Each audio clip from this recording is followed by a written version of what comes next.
Hello friends, and welcome to the next stage of animating this first scene. And this is a big day for the project. Everything up to now has been setting things up, from drawing backgrounds, drawing new frames of the professor, to timing out the lip sync.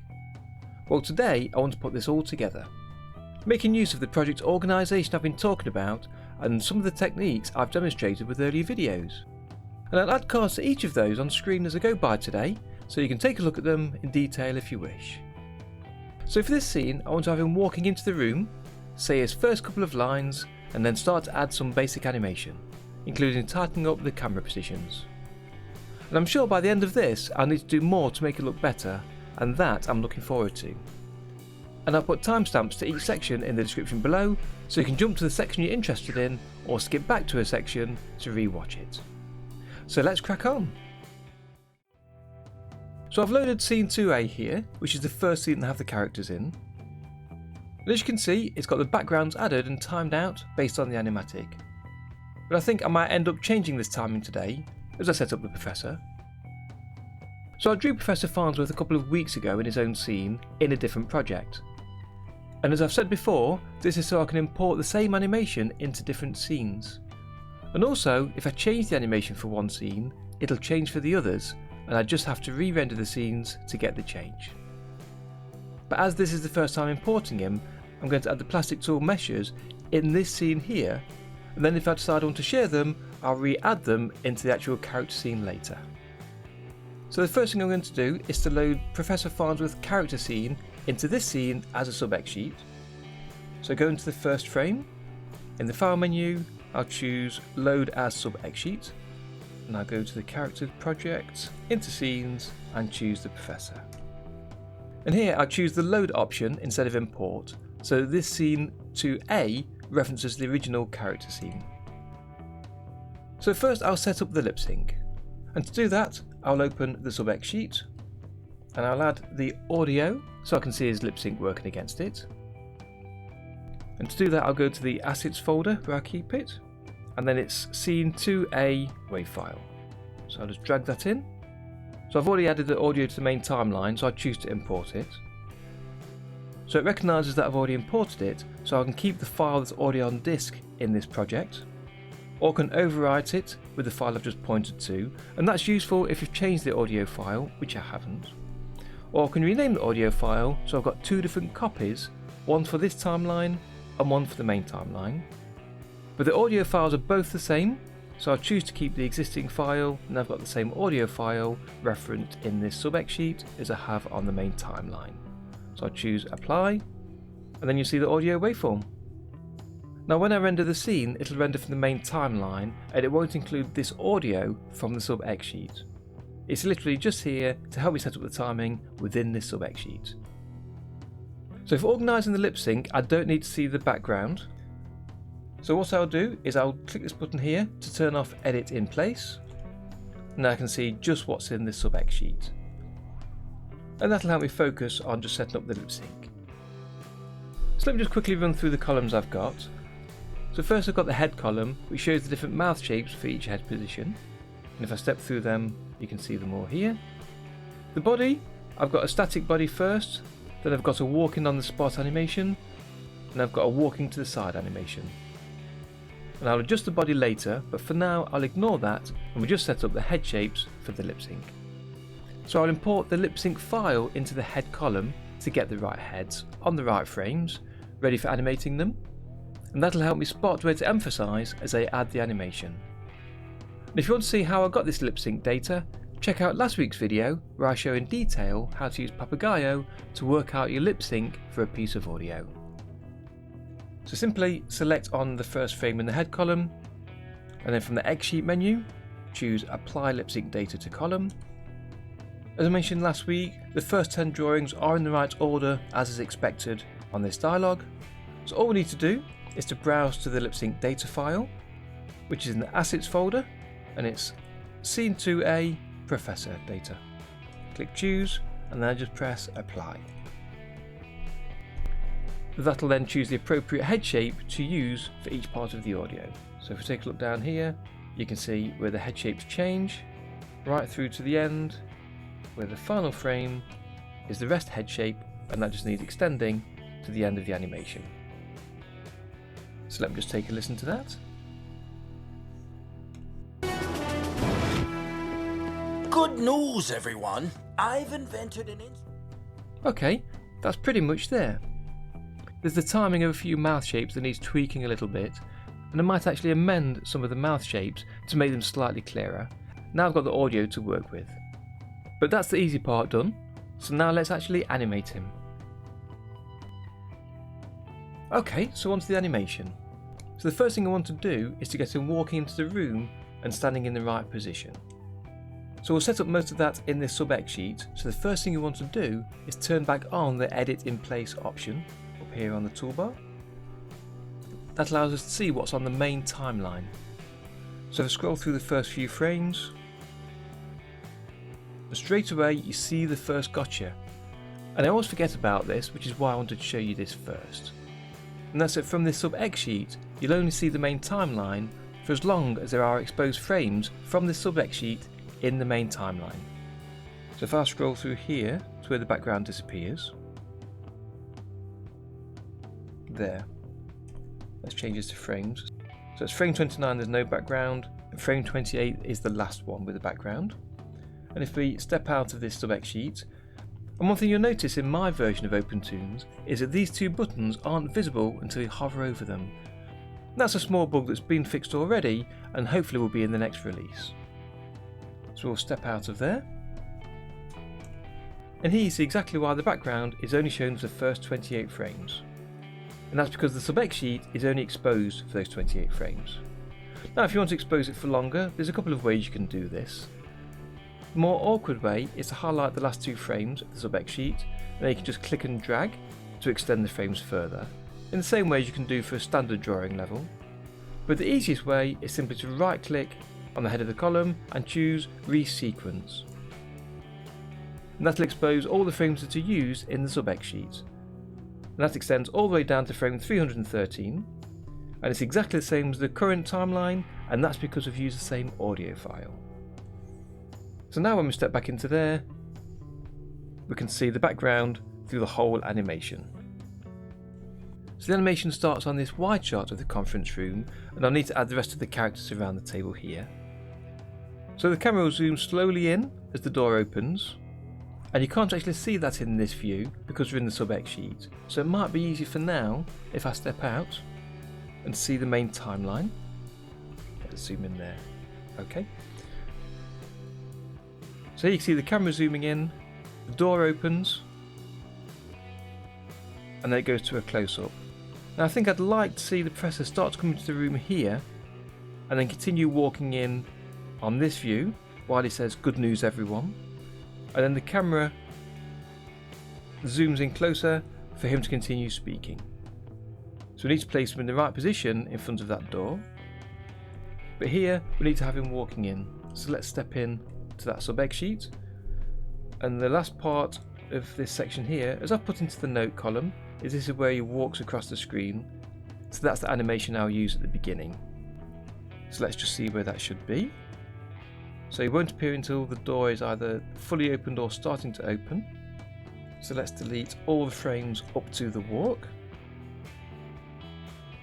and then let's scale him to the right. And even though the head is a separate column, that is attached to the body if I look at the schematic. So if I scale the body, the head will rescale with it. And if I change to the all style, actually, I can then move him at the same time as resize him. And don't worry about how he walks from behind the wall, we'll take care of that in a second. Let's just get the positioning right first. So then I want to duplicate the walk cycle for the next part of the scene. And we need to set a duplicate key on the final frame of this part of the scene, and then we can change it on frame 43 for when he gets larger. So we'll just copy and paste that key to frame 42, and then on frame 43 we can make him larger again and put him in the right position for walking into the room. Okay, I think that's got it. So after a bit of fiddling, I've got the walk cycle starting from outside the room. He comes through the doorway, he passes the doorway as the camera changes angle, and then he finishes the step to come into the room and then stand still to start talking. So I mentioned earlier I want him to come from behind the doorway, but the actual background of the wall and doorway is all in one background column.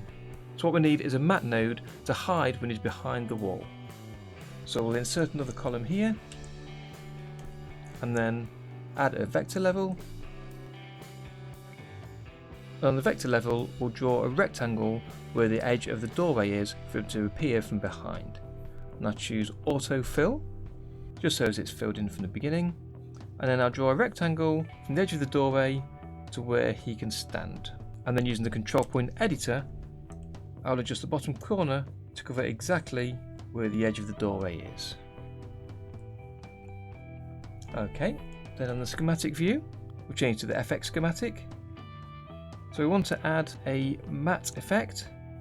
So we've got the same matte rectangle for the head and for the body. So hopefully after a bit of tidying that's clearer, that the body and the head are both put in together to be merged into the over effect, and that goes into the matte out as the source, using this matte rectangle column as the matte. So if I extend this matte effect down here, we'll step out to the main timeline. You see the professor walking into the room from behind the mat. Now I realise I've left all the drawings on 1s and they should be on 2s because he walks far too fast. So I'll just highlight all the frames and then I press the 2s button, and now I need to adjust the position of where he stands. Okay, so that's on 2s, and I'll just go to the main timeline so we can take a look at it. Yeah, I think that's okay. So next I want to add a little animation to show his body moving and his head nodding to emphasise certain words. So to animate the professor emphasising some of the words, I want to have his body moving slightly backwards and forwards and his head nodding and moving in time to what he says. So to do that, I'm going to use the plastic tool. And as I said at the beginning, I'm going to apply the plastic tool in this current scene, the animation scene, see how it works, see how it looks, and if it looks okay, I'll copy it into the character scene and attach it to the professor, and then it'll be available for when I add it into the next scene. But first, let's set it up. So we've got two parts to this, the head and the body. So both need a separate plastic mesh. So let's add one on the head first. So we'll select the head and click Create Mesh. So we don't need the mesh edges size to be too small because there's not a lot of change happening. It's mainly kind of a nodding action that I want. And before we add too much animation, we can always come back and regenerate the mesh, so that's not a problem. And because we've got different mouth shapes, we need the mesh to extend further than this line that's drawn here, because sometimes the jaw will stick out and the top lip moves up and down. So the simplest thing to do in this case is to change the size of the mesh margin. So let's just put a figure in there of 20. A little bigger, 30. So it adds a bit more space around here. Let's try that. And then we'll build the skeleton. So now I've put in these 3 points that you might think you need. You can change the animate option straight away. And if you try and rotate the head, you'll see you get a standard rotation that you could achieve just by connecting the columns together without the plastic tool. But what I want to do is to have the neck part of the drawing sit totally still and the head extend and move around that, to try and give a more natural movement. And the way to do that is to add a couple more joints. And I'll position these two external joints on the edge of that black line. And then if we try animating it, the neck part here sits totally still, so that can be tucked inside the neck part of the body. Then the rotation happens on the head with the neck stretching as you move forwards and backwards. But you can see the head changing shape slightly, so what we'll do to help that is we'll click on Paint Rigid and then we'll paint the top part of the head totally rigid so it shouldn't move as you animate. Let's look at that. That's much better. So only the neck part moves as you animate through. However, the lines around the neck here do move a little bit too much, so I'll have to make a few more adjustments, and in between flip back to animate mode to test them out. Yeah, that's not bad at all. there's one more thing I want to set, and that's a small feature of the plastic tool that I find so useful, and that's to set the angle bound at the top here. And this is so I can limit the angle of the head moving up and down so it's within reasonable boundaries, and it makes it easier to do now while I'm designing the skeleton rather than when I'm animating, so that when you're animating you haven't got to consider the boundaries of where a character can move between. Let me show you.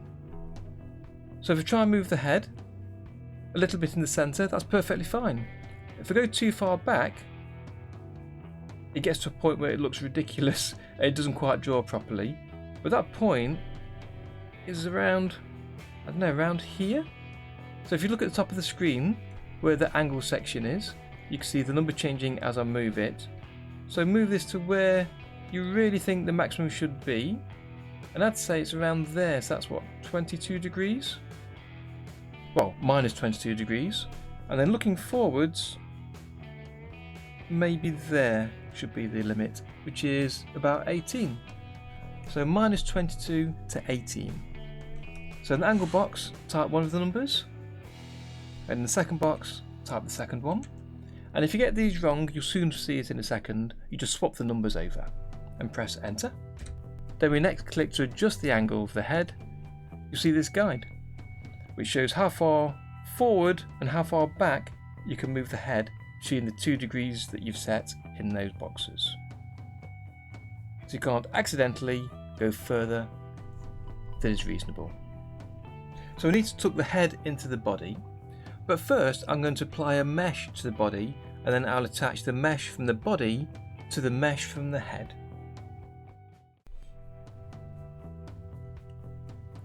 Okay, so that'll do for the initial skeleton. Now I've purposely set a point here at the top of the collar because I want that to join onto the head, and I'll connect those in a second. I've also added 2 further points on the outside here to try and keep the body in the right shape, but we can always edit those later. So as you saw when I went to the animate mode, if I move this top point to try and make the body animate, the head doesn't move with it, and we want it to. So what we need to do is go back to the schematic. And if you remember previously, I had the head column parented by the body column. We want a similar thing now. I've got the meshes, but instead of just connecting the 2 columns together from their center points, we're going to connect them between specific points on their meshes. So the 2 body meshes we want to connect together. But where we normally connect by letters, which are just the center points of each column, we want to connect by numbers, which is the number of the joint in the plastic tool skeleton.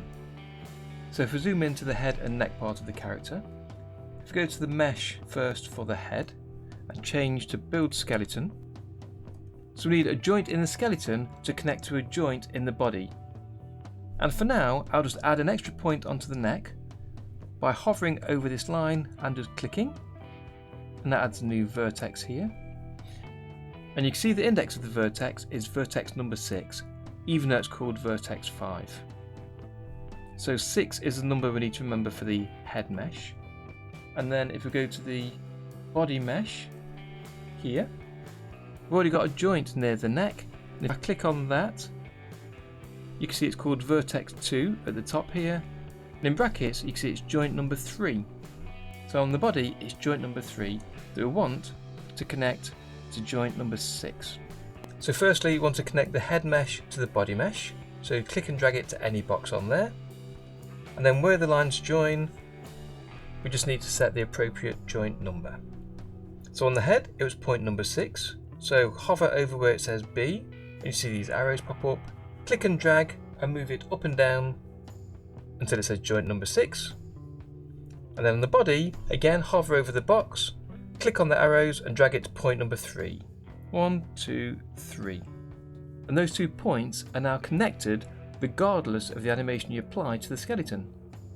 So if I go to the body and choose the animate mode, if I move this point at the top of the body, the head moves with it. Now there are a few issues. You can see that the collar on the front and the back overlap the head, but we can fix that quite easily because the mesh on the head, we've added these extra points that should go to the collar. Just there. So we can adjust those to make sure he fits precisely where he needs to. Okay, so let's add some animation to the body and to the head. So first we'll change to the plastic tool, and then we'll change to the animate mode, and that shows us the skeleton. And because the animation only occurs from frame 51, where the mesh begins, we'll set that to the start of the animation markers, so when we press rewind, we'll come to this point. So all I want to do is to scroll through, listen to the audio, and then move his body and his head in time to emphasise certain words. So where he says good news, I want him to rock backwards and nod his head forwards. So starting on the first frame for the head, you'll notice there's already a key on both meshes, and that's because as I was setting up the skeleton, I accidentally added some animation. So I'll right click and choose to set a global rest key, which positions the head at the neutral position. And the same for the body.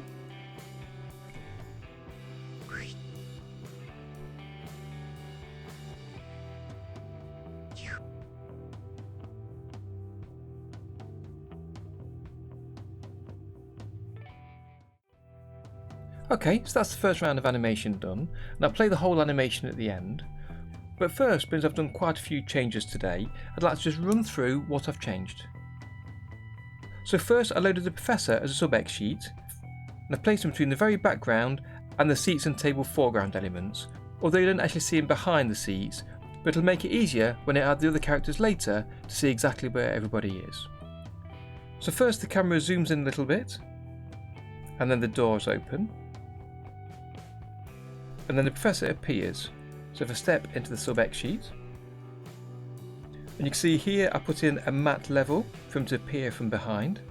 And the first set of animation is just a hand-drawn animation of him walking. And I use the animate tool to make him the right size to fit through the doorway. And I resize him again as I change to a close-up view. And he continues walking until he stops. And then in a different column, I've got this one drawing of his body that I've added a plastic mesh to. And using the animate tool, I resize the mesh so the body follows on the same size from the previous frames. And I also added a plastic tool mesh to the head level. And I imported the lip sync data to the head column so that his mouth animates the lip sync correctly. If I zoom in slightly, you'll see the drawing numbers change here on the head level as the animation continues. And then I've added some animation to the head and to the body to make him move backwards and forwards as he goes through the speech to emphasise certain words. So that's it. That's the first character animated in this first scene. Good news, everyone. I've invented an instrument that gives the user the ability to control remote electronic devices. Sounds useful. It's taken me a while to do this today, as I figured out how to do the animation and how to use the plastic tool with one of the columns at the same time. But now I've done this scene, it'll be easier to do later scenes. So now I just need to carry on and finish the rest of the cartoon. How hard could that be? Exactly, very hard. But I'll be carrying on with the rest of this next week, either by continuing with Farnsworth in the next scene or by adding some of the other characters to this one. So do subscribe and hit the notification bell to follow me for that, and I'll see you for more Futurama and more tips and tutorials soon. And that's a guarantee.